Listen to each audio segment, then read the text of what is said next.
नमस्कार मंडळी. The sound of बटरफ्लायमध्ये आपलं स्वागत आहे. नातं तोडायचा विचार चाललाय. 2 मिनिटं थांबताय. काही प्रश्न जे स्वतःचे स्वतःला विचारा.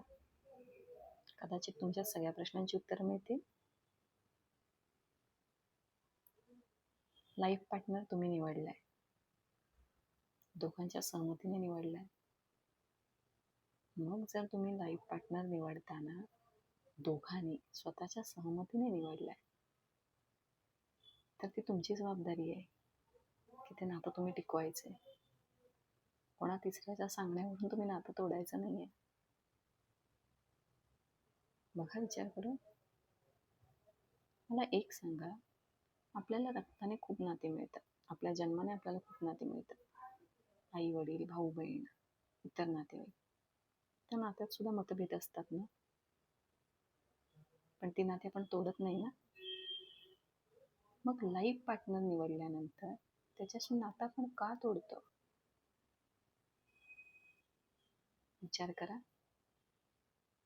हां, जर तुमची फसवणूक झाली, तुम्हाला धोका दिला गेला, तुमच्याशी दगा केला गेला, तर ते नातं तुम्ही तोडताय, योग्य आहे.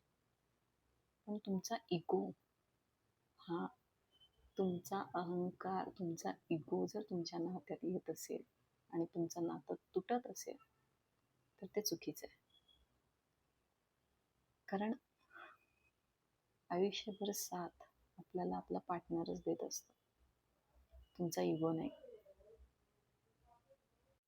प्रत्येक नात्यात भांडणं होत असतात, मतभेद होत असतात, पण म्हणून नातं तोडून नसतं द्यायचं ना. बसा, चर्चा करा, काय बदलता येईल ते बघा, तुमचं नातं कसं चांगलं होईल ते बघा. चांगल्या गोष्टी, चांगल्या आठवणी, त्यांचा विचार करा. कदाचित तुमचं तुटणारं नातं वाचेल. विचार करून बघा. कसं असतं ना, आपण आयुष्यामध्ये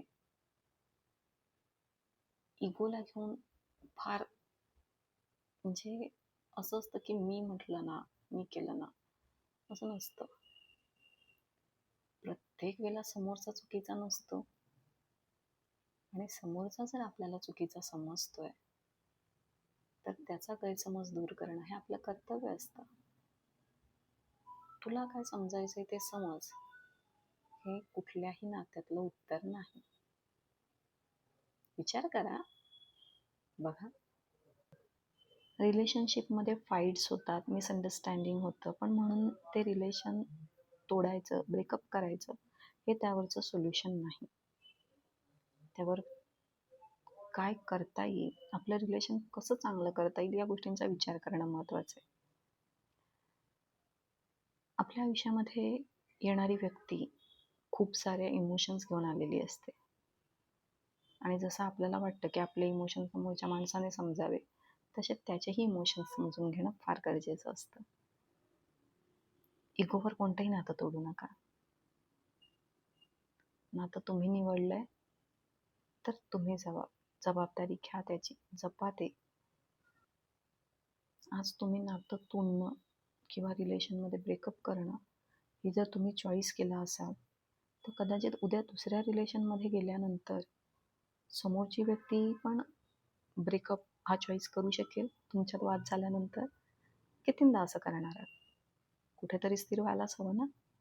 मग जे निवडलंय तिथे स्थिर व्हा ना.